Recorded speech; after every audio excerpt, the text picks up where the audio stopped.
So you have your little I got it there right you here. go. That, what is that? Is I'll that hold so, it so out. turn that sideways? See if that can. No, no, no, no, no. Like turn it to the so we can see the depth. Oh, this way? Yeah. So What? It's blurry. Sorry. I don't know how to make it focus. Cormac has this, which That is that is quite a manual right yeah. there. I'm sort of covering Okay. over the architect's name that gave me this because they're not a sponsor. Privacy. Privacy. So Privacy. so okay, so explain what you're holding up that people who are listening can't see. So I am holding up the pocket reference. So you had pulled out this pocket reference that you had a few episodes ago, Yeah, and I and said I was going to read a word every time we recorded an episode, and I haven't done it you since. haven't. I feel I've really let the listeners down. The glossary of architects and architecture, and there are very few architects in here. So I And thought so that this was is a pocket reference guide. In yeah. this pocket Mm. reference guide, it's actually really interesting because yes, it has general knowledge and information for architects, Mm-hmm. but it also has, let's say, things like personal information, birthdays, What? Oh, like anniversaries. for Look, you to enter? So it yeah, has blank spots? Okay, so that's it's good. got a little chart for me to fill out So this is my. pre-smartphone era right here. Well, this is 2007, so this came out the same time as our iPhones came out, right? That's right. So, Yep. but what's interesting about it is like so it has hand signals Uh-huh. for crane operation. Yes. It I need a has quick refresher on that. it has maximum floor joist spans. It has insulation values. It has wood characteristics, soft lumber grading, hardwood grading. This one's actually somewhat my favorite here. Tire size codes, American sizings, and European sizings. Mm, just when you So need it. just when you need it. So And this is so, like a graphic standards and a Haynes manual all in one. yeah, if you need to know spark plug torque, lead acid battery, specific gravity and charge, antifreeze table. Um, Wow. wait, This is super useful. This is a MacGyver book. this is totally a MacGyver book. Wow. I didn't know MacGyver had Proof, a book, but I'm pretty sure he did have this book now that I proofreading think about it. marks. Proofreading marks. Oh, so like So, when you're marking up somebody else's writing, you know what yeah, symbols to write. Nice. plastic recycling symbols, plane and figure formulas for geometry. See, I'm gonna wait, whoa, whoa, whoa. I just flipped past something here. We could just do a whole episode on you going through this book and seeing what catches your eye. Knots. Yes. Knots, knots. Do they have a specific one for climbing knots? I mean, there aren't that many knots that we use in climbing, but could be Um, useful. do you know what is any specific knot Like a types? double figure eight, a half hitch. Yeah, yeah. So Yeah, there's a butterfly knot. There is a clinch knot, clove hitch. there you go. Clove hitch. Um, Clove hitch, half hitch. Yep. yeah, there's a half hitch here. You got the bowline. You got the bowline knot. I mean, bowline. I don't know if I'm saying that right. Yep. Fisherman's bend and or an anchor bend. Got the square There, knot. I'm just doing the usual suspects. There's so many amazing knots out there. double back knot, dropper loop, half hitch, granny knot. I Nice. A granny and knot. and so the thing about it is Do not we only, really need a diagram for a granny knot? Come on, people. I mean, If you gave someone a rope, they'd probably do that one. at the very least they could do that one. Yeah. So that, but I mean, and there's diagrams of how to tie them.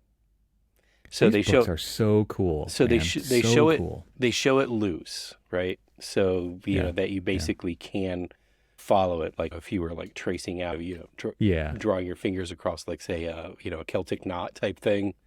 Uh-huh. It's Uh-huh. something very similar to like that. And I Okay. guess I admit that I might actually be somebody who traces around a Celtic knot with my hand. So there you go. Um, This thing, Live in the dream, Cormac. Live in the dream. this talks about thermal expansion. It talks about flat steel sizes. It talks about flat steel strengths. It's an It odd collection, it really honestly. Like yeah. What's the deal with that? I can't see it. Sorry, my can't see it. monitor's too tiny. Okay, No. survey and mapping. Oh, So you can interesting. get to Interesting. go. It talks about all the different scales of a map. It talks about symbols. It has magnetic declination maps. Now we're into Nice. tools, and it talks about American standard tools, British Association standard threads. Um, it doesn't say anything about why every time you go to look for it, your 10 millimeter socket is missing. That's why you have to buy three of those. It's every of the ones you use the Oh, most often, you need to have three of them because okay. you need one in the tool bag, you need one in the tool box, and then you need a backup. So I was just perusing the local Ace Hardware, and I stumbled upon. I was just looking at the sockets and stuff, and they had a 10-piece 10 millimeters Yeah, yeah, socket. And I'm like, exactly. perfect, That's it. perfect, That is because exact. That is an amazing gift right there for anyone who actually uses tools. oh yeah, yeah, because I can tell you which cars my 10 millimeter sockets are still under the hood of. They're stuck on some cross member under the Yeah, yeah. radiator. Whoever currently is driving Right. my 2017 Chevy Traverse, well, There's one in there. there's one in there. There's more than one in there. I took off the front bumper of our old Toyota Sienna minivan because I replaced the headlights. I tore the whole I front end remember off, that.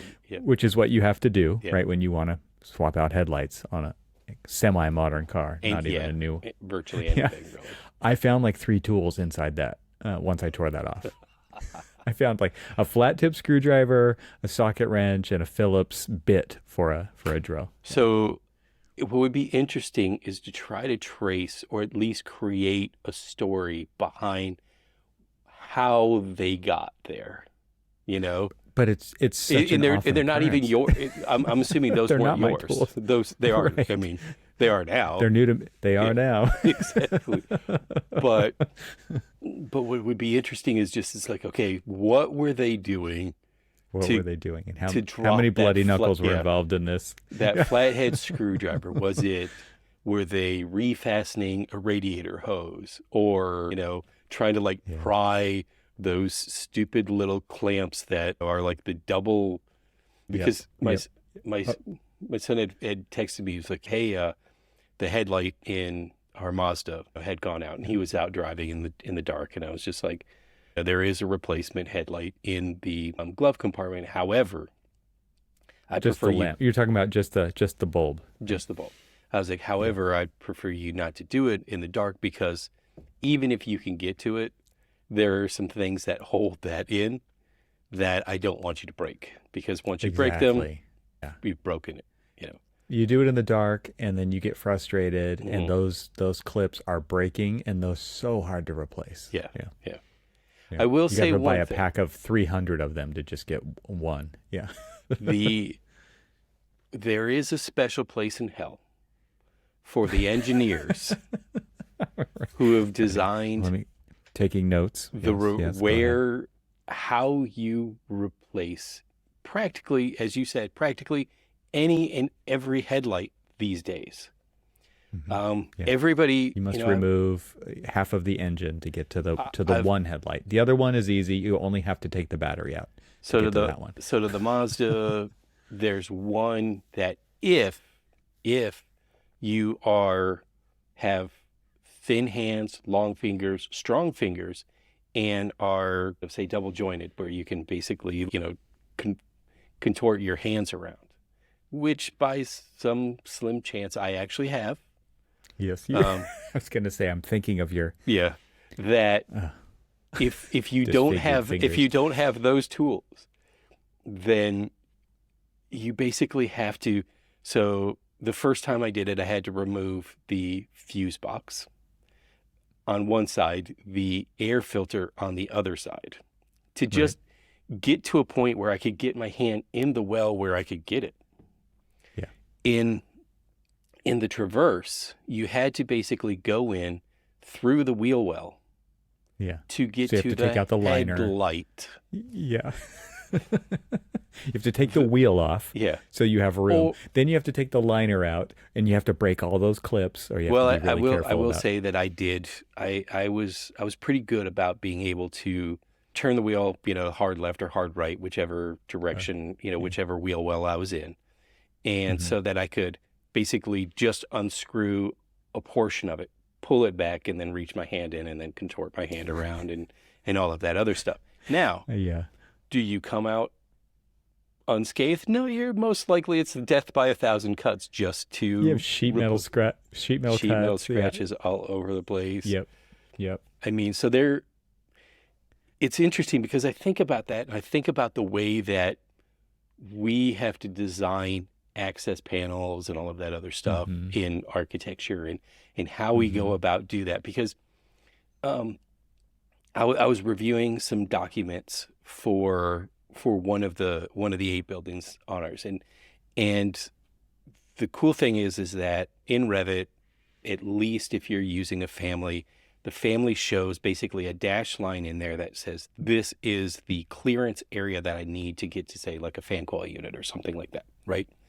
And so if I was changing a filter, or if I was changing a valve or something like that, this is the room that I need to have clear for all of that. And then you do the math backwards, and you try to figure out whether or not you have that. And I was showing people, and it's just like, oh, well, we moved this wall. And like, but did you coordinate with the engineer to move the mechanical unit? They're like, well, we don't really need to move the mechanical unit. We're only moving the wall. It's just like, do you see the dashed line that is now on the other side of the wall? What's that for? It was just like, and so let me explain to you what that is. Those are the kinds of things, though, where you're just like shaking your head. How is it possible to not know this? And yet, this is something that is not known by some people. I was watching someone today. We were talking through some changes for an additional service for that we're working on, and so I was watching them make the changes as I was explaining them. We were marking it up through Zoom, and they were just kind of real time making the changes. And I knew that Revit was going to basically ignore the column that we were moving the wall to. And it did, and it just drew the wall right on through the column. And I don't know why that irks me so much. But because you're old, like, that's why. Can't we just have our documents show the reality of how the thing is going to be built? Because I will say that there's a lot of times that people will just ignore it and move on. Not a big deal, right? Of course. Yeah. And you're just like, wait. That's default right there. It is a big deal. Like, we don't put metal studs through a concrete column. We stop on either side of it. And then depending on like how we're actually like furring across that column, are we just skimming across it? Do we have furring across it? Is the stud actually sitting out beyond it and going past it? It prompts all of these questions that I wish people would be asking more of. Well, is this stuff in your manual? Because if it is, you could just gift this manual to everyone. You know what? It would be interesting. Or maybe you need to write an architectural manual. Graphic Standards doesn't go into this level of detail. I'll just say that. Well, here's the funny thing. Graphic Standards does. Graphic Standards at least shows how you detail things, or at least it used to. To be quite honest with you, I haven't picked up a Graphic Standards I'm years. Looking for mine. I don't know where it is, but I have the Newfert reference manuals as well. So I have old Graphic Standards and the modern Imperial and Metric Newfert manuals somewhere around here. So I have a Building Construction Illustrated Graphic Standards 1.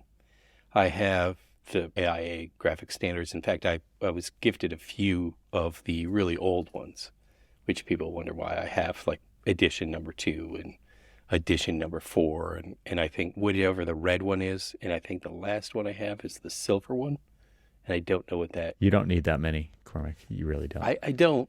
I don't. You know, my favorite graphic standards book is it the one with the metal, like the plaque on the front cover? Smachna. Oh, okay. So you're not actually talking about graphic standards. You're talking about a different manual. It is still graphic. It's graphic standards for flashing, and Yeah, it doesn't say graphic standards on it. It doesn't say graphic standards. I'm being very literal. Do you know why I like that one the most? It's because it actually shows you how to build stuff. Sheet metal stuff. Yeah. So that is a really cool manual. I don't think I've ever owned one of those, and I think it's just fun to say Smechna. Yeah. I don't know if I owned it as in. Didn't you? Yes. 5 finger. 5 finger discount. I might have borrowed it and never returned it. An accidental non-return. Yes. But I will say that, and I was telling you this the other day. So, I was in a Starbucks. It was actually for the first time in like forever, really. Oh yeah, you were at the Reserve store. Where was that? Well, in Detroit? no. So that one was the Reserve store in Chicago, but I was just in a regular store. Small town in Northville, Michigan. And I was sitting there and I was looking at some of the wall art that they had. And I was just like, Frank Ching, like, are you kidding me? That name rings a bell. I was just like, I started like muttering to myself like a little old man, like, well, it's Frank Ching, and it was just basically just like enamored at like these, amazing. Who's a little old man? Is it you or Frank? Well, both. Frank is definitely a little old man. Yeah. Did I ever tell you that I'm like looking around on my desk and I know it's like just out of arm reach, so I can't find it. But it's okay. Take a moment. This show gets edited. You can leave your chair. A friend of mine gifted me a red Lamy pen, and that red Lamy pen was a mandatory purchase for her when she was taking Frank Ching's class at the University of Washington. List of materials. Red Lamy. Medium nib, fine nib, what? I believe it's a fine nib. And she gifted it to you? And she gifted it to me because What kind of amazing person is this that we have to give a shout out to on the show? It's incredible. Jennifer. All right. Jennifer's That's good enough. That's person. All you have to say. I mean, it's not too closely identified. Yeah. No, but that's good. She knows because she does listen on occasion. But yeah, she gifted me like a handful of Lammies, and that one happened to be one of them. And I'm like, really? I mean, it wasn't like touched by the master or anything, or at least not that I know of. But I mean, it was in his presence. I mean, obviously, it's 6 degrees of separation of Frank Ching. Right. That's so cool. Yeah. So there was actually artwork hand sketches of Francis Ching, yes, framed on the wall in Starbucks. Yes. And do you think that's because Starbucks and Francis Ching are both Seattle natives or Seattle-based, and he did actually do because I did look them up, and he did basically these limited print sketches for Starbucks. So they commissioned him to. That's really cool. Yeah. That's super cool. And yes, would I have loved to have pulled them all off the wall and put them on my walls, and you would have been right behind me? 5 finger discount. I mean, I might have accidentally not returned those. Yes. Yeah. Exactly. I think those are the words you used. These have got to be professionally cleaned. So let me go ahead and take them off the wall. I can handle that. Exactly. Yeah. Exactly. So I'll go ahead and just take them off the wall, and I'll return them. I mean, it takes months for that process to be done correcely. Exactly. Yeah, at least. Yeah. At a minimum. Mm-hmm. I don't know if there's a coffee stain on the glass or a coffee stain on the matting, but you gotta. It has to be fully disassembled. Yeah. Right. Exactly. Forensically. I have to look at it on the wall to make sure that the light is hitting it properly. And make sure, so if it's like the wall behind. You might try different color temperatures even to see what's best. There you go. Exactly. You might take your time there. Yeah. Is that the appropriate, what color should the walls actually be? Oh yeah, paint color too. Yeah, Right. yeah. Right. I mean, And is the frame the appropriate frame? And exactly. is it non-reflective glass? Right. Different thicknesses. You got to test the refraction. See, You got a lot of work to do. see, Yeah. we're talking. Now we're Now we're talking. talking. Well, apparently have a mission. So back to this old man status that you pulled out on your drawings here. Well, So what do you expect Revit to do in that situation? Do you think it should offer up? I don't expect. Do you think it Well, should be like Clippy and it's like, I see you're trying to pass a wall through a column. Do you want to fur this out? Do you want to wrap the column with a column? Like what do you would I love there to be a Revity? You a know, Revity? I would love there to be a Revity. I don't think However, you would. what I I would think like you would for turn that thing off just like you already ignore all the warnings in I was Revit. going to say all the warnings and errors that you get. That's what's actually telling And them. do you want to synchronize this right now? No. It's never the right time. No. Yeah. No. Yeah, exactly. So but what would I like it to do? I would like it For to other say, people. I would like for somebody to like pop up like a little Revity would A like little pop up. Cormac. I think a little Cormac. A little Actually, AI avatar of You know you. what would be cool is then it uses your computer camera and it like brings a picture of you up. So it turns the Mhm. camera on. And Mhm. so then it puts like a little Revity on your shoulder and says, "Are you sure? Have you checked everything?" You know. And it's like with a red filter overlaying Exactly. it. Like the little Exactly. devil. Yeah. Yeah. Right. And then the other one over here is just like, "Just sync." You're Here's like, the right way to do it. exactly. This is what you should do. Who Here's cares? three good Somebody options. else will figure that out. Right. I love it. I Yeah. love it. The devil on your shoulder. The angel on your shoulder. This is your inner turmoil, your conscience like playing out in real time. I love it. When we surrounded ourselves with all of those drafting manuals, we drew it based off of all of the different tried and true methods of like construction techniques, manufactured suggestions, warranty. Okay. stuff. Hold on. Okay, first of all, define what these manuals are. But I think secondly, I already did. All those. does you're talking about the books. Okay. Yeah. So, but okay, but was it on your own? I assume the answer is yes. Was it on your own volition to spend the time to go through those and really soak it up? Because I don't think we give anybody the time, nor do they have the attention span to begin with, to actually do the thing that you did, which was soak all that stuff up so that when you never know when the time's going to arise to where you have to deal with that. But here it is in front of you right now. And the incentive right now is to move forward as fast as possible. It is not to take time to stop and pause and consider the options and to figure it out right or to ask questions. It's not that. So whose fault is it? Okay, so let me answer that in a story. Yes.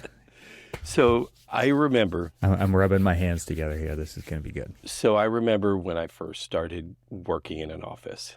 And yes, this was the transition. So yes, all the gray hairs legitimately means because I'm old. And so I'm thinking right now of like a. So when I started younger working in an office, it was spring break of my second year. And it just so happened that I answered an ad that they were looking for a draftsman. And I'm like, in the classifieds. exactly.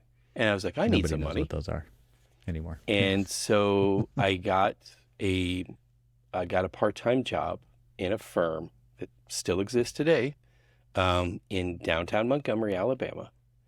And they basically said, you're going to be drawing, here's a floor plan that we want you to draw. I'm like, second year, it's just like, we've had, basic hand drafting at best. You have no clue. No clue whatsoever. And I told them, I'm like, I have no clue whatsoever. And I've told this story before where they looked at what I had done and they're just like, this is good. It was like, and just like, dude, without missing a beat. And maybe this is, some of my expectations came from of like how you should, I don't know, whatever my expectations are. Without missing a beat, this is like, the only thing that's really going to fix this. And he untaped it from my desk and crumpled it up. That's right. And there's one solution to this problem. There's one solution to the problem that you created. And it's right. Start over, because looks good. Start over. This is a pile. This is a complete pile. And there is no way that we are going to put that, because I was actually doing billable work, and this was something that I was supposed, like, this was going to be a part of a permit set. But you were making what, $3.50 an hour? I'm just going to say it. If like that, yeah, sure. If that, yeah. Okay. And so what did they do? And in fact, actually, one of the principals, and so I'm going to give a brief shout out to PWBA. And yes, we used to, make the acronym Pee-wee's Big Adventure.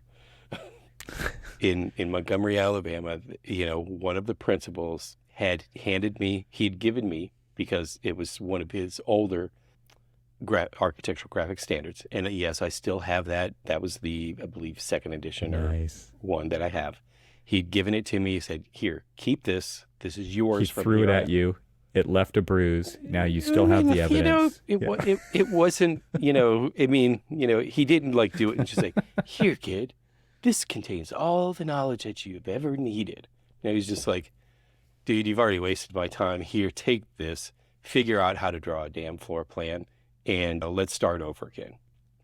And so typical me a book. Older architect who's just fed up. Handed me a book and said, "Figure it out your damn self." And that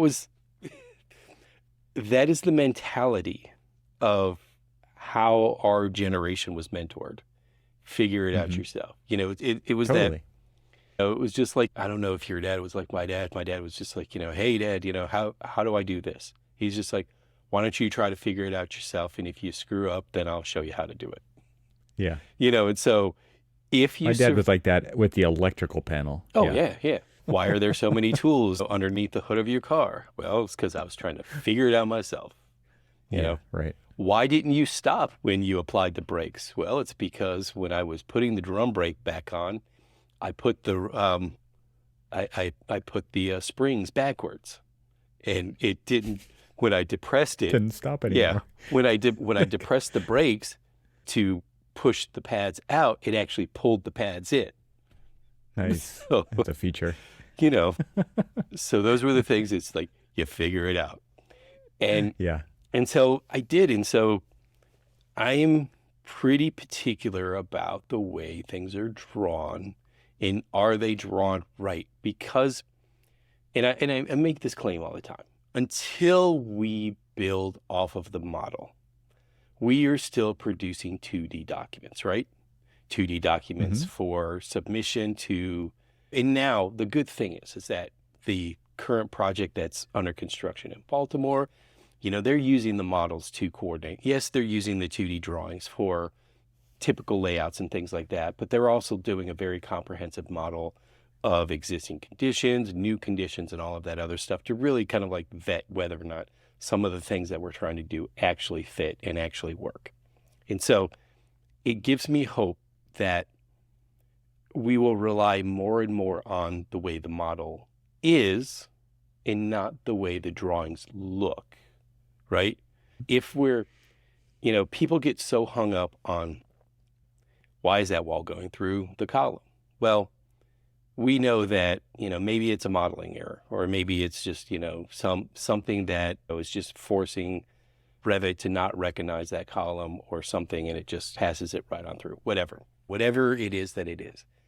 But we know that that's not the way it's going to be built. We know that the wall is going to stop at one side of the column and start back up on the other side of the column. So, you've got That's what the details are for. Yeah, and that's what the details are for. Right. But if we're modeling it and we're building off of the model, then we don't necessarily have to rely 100% on the accuracy of, we want to know where the built wall is placed, right? And I'm kind of getting myself in a little bit of trouble here, because I'm the one who really actually like prefers everything to be drawn right. But I'm also saying that the model, can give us a little bit of freedom of not necessarily drawing it perfectly right if we're building off of the model. And right now we're just not doing that. And so Well, back to then the, that's it depends on so many things oh there yeah, yeah, too. yeah. It's the jurisdiction, it's the code officials, it's yeah, Oh, it's an incredibly all messy the above, situation. all of them. I mean, we've Yeah. we've talked to people where, remember when we had the conversation with the guy from Shop Architects, and Hmm. when he was talking about the process that they had to go through for the Hmm. Barclay Center, Right. and how that was a model-based delivery process, and how they had to basically convince the AHJ and the fire marshal to review the documents as a 3D model rather than a 2D Hmm. deliverable. And these are Hmm. the things that, I do see the future could potentially be that. As of right now, it's not. And so if it Hmm. isn't that, then the graphics have to be right, right? Hmm. Should be like, Yep. you Yep. hope that that's because. And Yeah. so I was like flipping through the documents, and I was showing, and this is a 25% cartoon set that I was flipping through. And so, all fairness to the people who were pulling it together, that it wasn't, obviously it's not going out to bid, it's not going to permitting. And so, all we're doing is trying to gather, as we cartoon it out and gather as much information for, this particular project as we can on there, so that we can see what we have, and, what needs to be detailed, what needs to Why are be, you zeroing in on the wall in the column then, Mister Senior Architect? Come on. that was, but what I wanted to show them is that at the end of the day, when we do send this out, and it's going to be going out pretty quickly because this is one of those fast tracked items. So, Of we course it only have is. a few, Yeah. like everything is that draw it right the first time and you don't have to go back to fix it. Hmm. And, and so if you're trying to figure out like, but the thing about it is that it gives me the opportunity to show them or mentor them in how things go together, right? Like, okay, if I'm just going to pass that wall in front of the column, but like say the stud, are flushing out, like the face of the stud flushes out with the face of the column, or, and then we're just going to pass a piece of drywall in front of that column. How does that, like, is that column wide enough that you can do that without having to do a mechanical fastening? Do you have to do hat channels behind it? Should you pull all of that assembly out a little bit more and do it's an opportunity for me to, and that was why I was zeroing in on that column, is it's an Hmm. opportunity to explain to them the whys of where that wall really should be, because I understand where the contractor is going to put that wall, how they're going to build that. And so if we can do it in the way that it's going to be, the construction sequence, how it's going to be built and all that other stuff, that to me is a far better way of drawing it all out. I mean, obviously that's the way that we all try to do it, right? We try to do it the way that's, Well, you're thinking about construction when you're doing the drawing or when you're looking at the drawings yeah. at the earliest stages. And I don't know what the makeup of the people on your team are and if they have any of that experience or they have Uh, zero of that experience. unfortunately, they're newer, and so they don't have a lot of in-field experience. I mean, one of my favorite Hmm. things to do, and unfortunately, as now a remote employee, I don't have that luxury of being able to take people out onto site and walk them through and say, you remember that line that you drew here, or remember that wall that you drew next to that column? There it is right there. And Yeah. then letting Yeah. them understand and kind of like wrap their mind around. Yeah. Oh, I think that's a big part of it, but I also go back to kind of, earlier on in the conversation when I asked about how you learned how to do that stuff and you scoured graphic standards and you studied it. yeah. I scoured plan books and magazines and really looked at how things were drawn And I also think about when we were in school and we did case studies. Like this was the point of doing case studies, Yeah. right? Was Yeah. was these buildings were built and they're considered basically epic masterpieces, right? Typically. Yeah. Yeah. And then you figure out why. And you look at those conditions of, I mean, for me, it was first year and it was Craig Elwood. And it was just like, let's look at all the Craig Elwood houses, one for every person in the room who's going to be doing this next studio project. And we're going to look at this particular architect's drawings. Right. And we're going to look at the documentation, and then we're going to look at the photographs, and then we're going to build models of that. And through that process, we learned how columns meet beams and how walls meet columns, or if they don't, right? If they miss, like Corbusier, or, you can think about all the different conditions that are out there and how we, over 5 years, studied those and all the different ways you could solve these problems or highlight these elements or think about how to treat these things. And I just wonder what is that like nowadays? What is the architectural? I assume that's not all lost. And then there's this other kind of set of incentives tugging on everyone, which is like click faster, right? Just click faster. I don't care what you're drawing, just click faster. Right. Be quote unquote productive and get things drawn or modeled.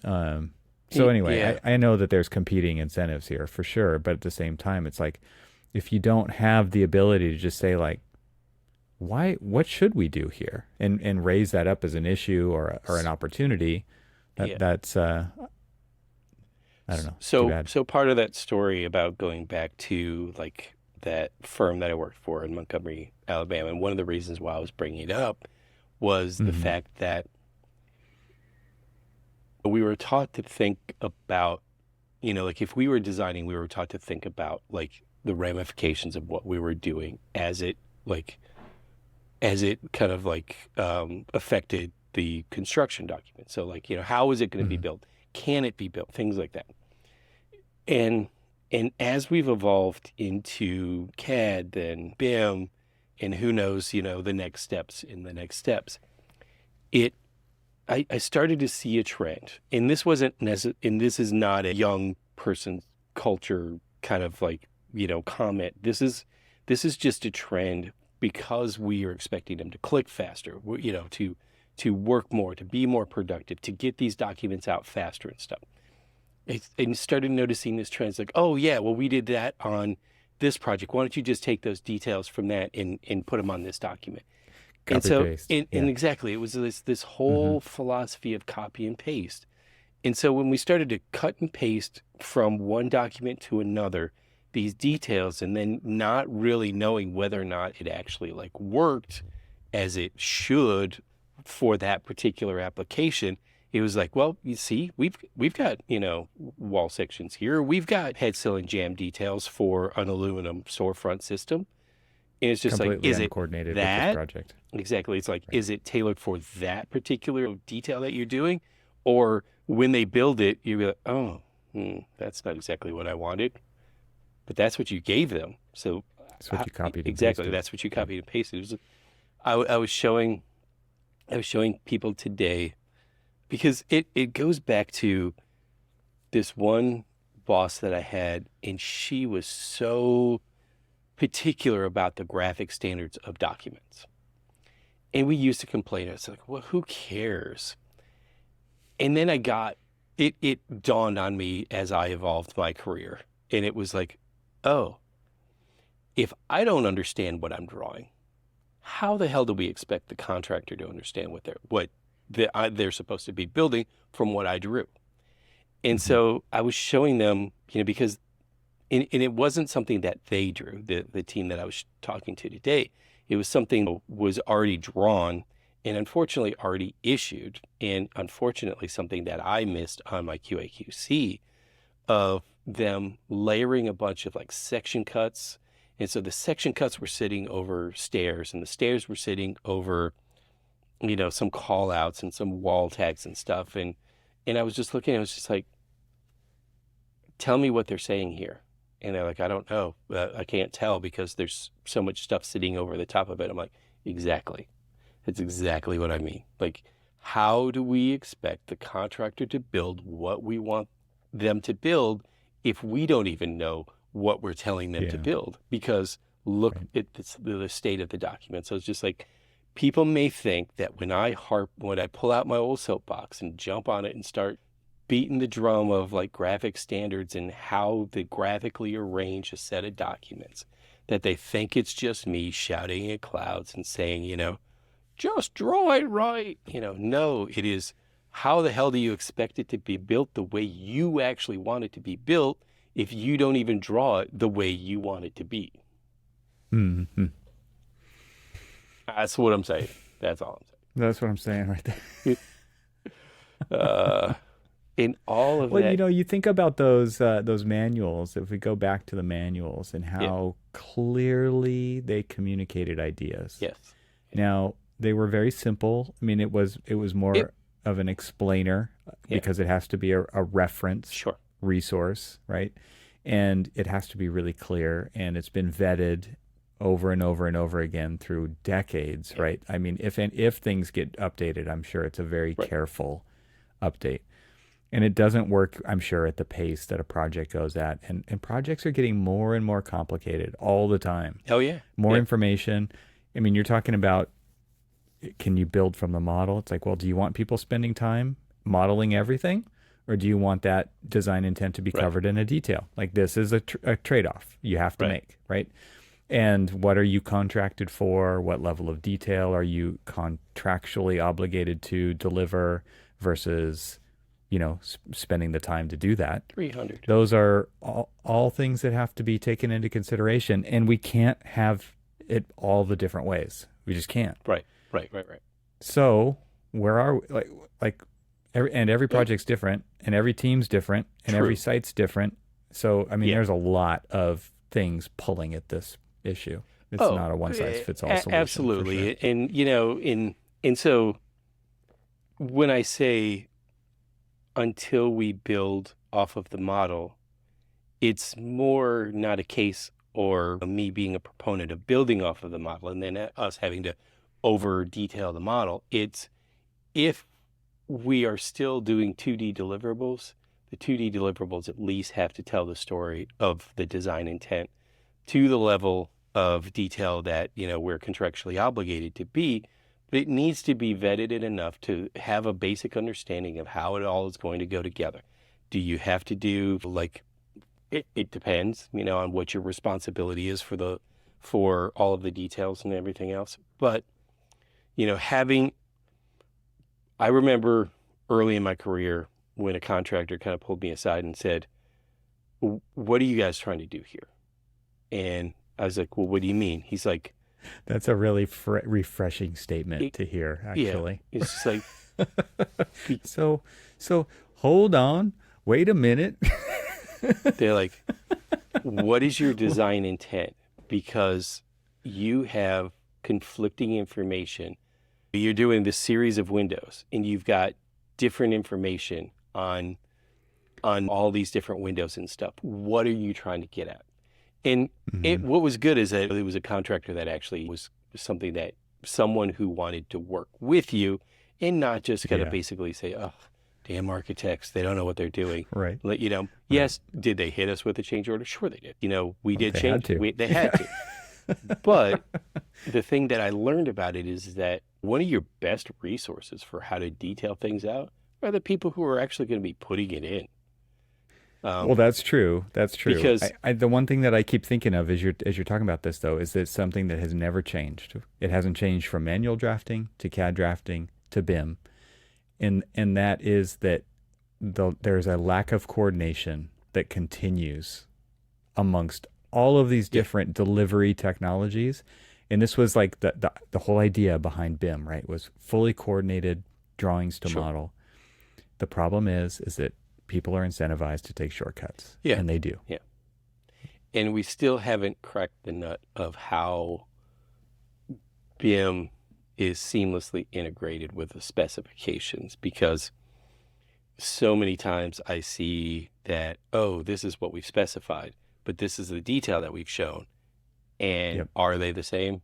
No, not coordinated. And they're Right. not coordinated. It's just like, Not coordinated with your own document. Not only are your drawings not coordinated together, from plans to sections to Right. RCPs Right. to neither are the specifications. exactly. Right. And so And no one even looks at those. exactly. And so yeah. And, What a mess. What a mess. and, we and have how here. and how I many mean, how many times do you remember getting RFIs, and most of the time it's like, it's in the drawings. well actually you say it's in the drawings, and it But then may you be in look. the drawings. But then when you look at it, you're like, it's sort of in the drawings, but Yeah. because we're talking about contract documents and not just drawings, when the spec is saying one thing and the drawings are saying something else, and you're just like, man, Yeah.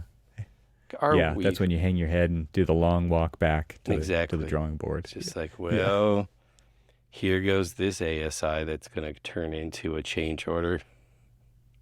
You know, Wah, wah. exactly. And Debbie so, Downer. so what I try to tell everybody is that the missing letter in CA is the Y, right? Yeah. And so your documents are supposed to be that Y, so that when you CYA yourself during CA, the documents are there to help you. And so when you draw them right, they are your friend. They are your first line of defense against a lawsuit. Right?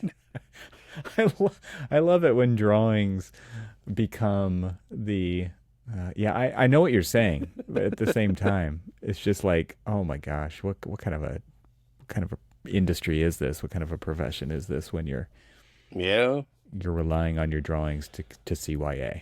Yeah, it's rough. Well, I will say that it saved me one time when we were threatened with litigation and all of our documents defended us. But because of a shortcut chosen by a contractor to, rather than do a full turnkey system like we were specifying and detailing, they basically got a system that was a bunch of parts and pieces to make the same thing, and it was cheaper. Frankenstein. They Frankensteined it together, and lo and behold, it didn't work. Ladder poles were basically detaching from one another, so it was like a slider glass, and the log wasn't hitting the floor receiver like it should, and all of these little silly things. And they literally came after us because we were the ones who convinced them to do this glass slider system. Even though they actually did ask for it, but whatever narrative they want to, tell to make themselves feel better, sure, whatever. But you had already spelled it all out for them, and they decided to go another direction. But they went and another bit 'em in the direction, ass. and so that my documents came to the rescue for the Y of the CYA. They did the Y, yeah. Well, another one in the win column for you. Wow. So I always, the way that I try to explain the process of doing construction documents is to try to have foresight. And this is not even just construction documents. This is during the design process. This is during the planning process, during the design process, during the presentation process, during the construction documentation process. Is try to have, I always talk to you about and I hate to harp on this, the why, we're doing what we're doing kind of things. But I say have foresight in thinking ahead, 3, 4, 5, 6 steps ahead. Is like if you make a decision on what you want to do, whether it's the glass sliders, think about it. Think about it in a way that if you have the experience, or if you know somebody who has experience with glass sliders, hey, what are the pitfalls? What are the issues? What, like, am I getting myself into any trouble or something like that? Or, oh yeah, no, we had a great experience. Use these. These are better than these because these actually, stand up to abuse or something. Okay, great. Have those conversations.